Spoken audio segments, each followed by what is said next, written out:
Bonjour à tous et je suis content de vous retrouver aujourd'hui encore sur cette chaîne. Alors nous allons rapidement continuer avec la suite, le troisième cours bien sûr. Aujourd'hui nous allons continuer avec la notion de input mais sous une autre forme. Hier vous allez remarquer que la plupart des données que nous avons entrées n'étaient que des données littéraires, des informations, les noms, les villes, tout ça. Par exemple, quand on a pris le cas du GOAT, c'est Cristiano Ronaldo, c'est un nom. Donc, c'est des trucs littéraires, c'est des trucs avec des lettres. Donc, justement, quand on entre le input directement ou bien simplement, c'est quand on veut mettre un nom ou bien des trucs littéraires. Mais lorsque le renseignement plus tard qu'on veut mettre est composé de chiffres ou bien des trucs qu'on peut utiliser pour faire des calculs, qu'on doit utiliser pour faire des calculs, alors vous allez voir tout de suite que ça va changer. Et on va voir tout de suite comment ça doit être. Donc, on va commencer par créer une variable encore. Une fois qu'on va appeler la variable bg, on met égal. Ensuite, qu'est-ce que nous allons faire? Nous allons écrire int. On ouvre ensuite les parenthèses. Et dans les parenthèses, maintenant, on écrit input. C'est bon. On ouvre encore les parenthèses. Et là, maintenant, on ouvre les griffes.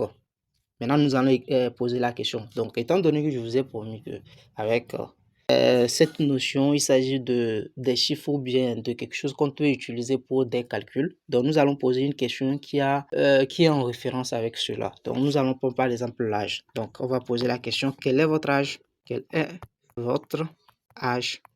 Un instant, excusez-moi. Quel est votre âge? Point d'interrogation, 2 points. Et voilà, c'est fait. Donc, juste après, qu'est-ce que je fais? Je reviens à la ligne. Et bien sûr, notre ami qui permet d'afficher, il est toujours là, il reviendra toujours. Donc, on fait appel au print. On fait ça. Ensuite, les griffes. Et on met mon âge est 2 points. Et on va derrière, on place la virgule. Et on appelle maintenant la variable qui est bg. Ensuite, on n'aura qu'à exécuter le code avec notre gros bouton jaune. Et vous allez remarquer tout de suite que on pose la question, quel est votre âge? Alors, je vais répondre naturellement en mettant par exemple 20 ans. Et je valide. Et bravo. Maintenant, nous allons faire une petite expérience. Nous allons revenir et à la place de 20 ans, nous allons mettre autre chose et voir ce qu'il va dire.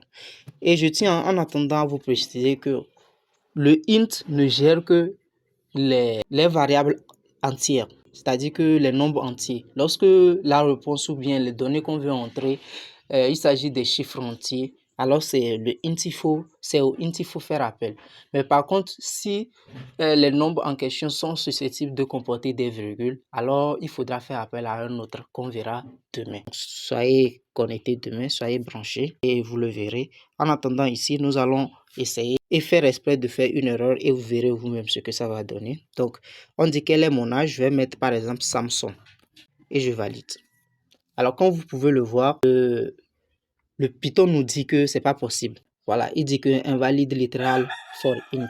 Juste là. Attendez, je vous montre. Juste à ce niveau-là, si vous lisez bien, vous allez remarquer qu'il a mis invalide literal for int. Donc, et il a mis 2 points, il a mis Samson. Ce qui veut dire que quoi? Ce qui veut dire tout simplement que ce que nous avons mis là-bas, ça ne correspond pas avec le int qu'on avait mis dans le programme. Je ne sais pas si vous comprenez. Donc, dans le programme, on avait mis int. Donc, il dit que ce que nous avons mis là n'est pas correspondant. La réponse que nous avons donnée n'est pas cohérent avec le int qu'on a mis avec le truc. Vous voyez? Donc, quand on fait appel au int, automatiquement, la réponse doit être en chiffres. Comme vous pouvez le voir, là, je peux ajouter. Du moment où ça reste des chiffres, là, tout va bien. Peu importe le nombre de trucs que j'allume. La vie est belle et ça continue. Voilà, c'est tout pour la deuxième notion pour l'interréaction. Merci de l'avoir suivi et j'espère vous retrouver demain pour un autre cours. Merci et à la prochaine.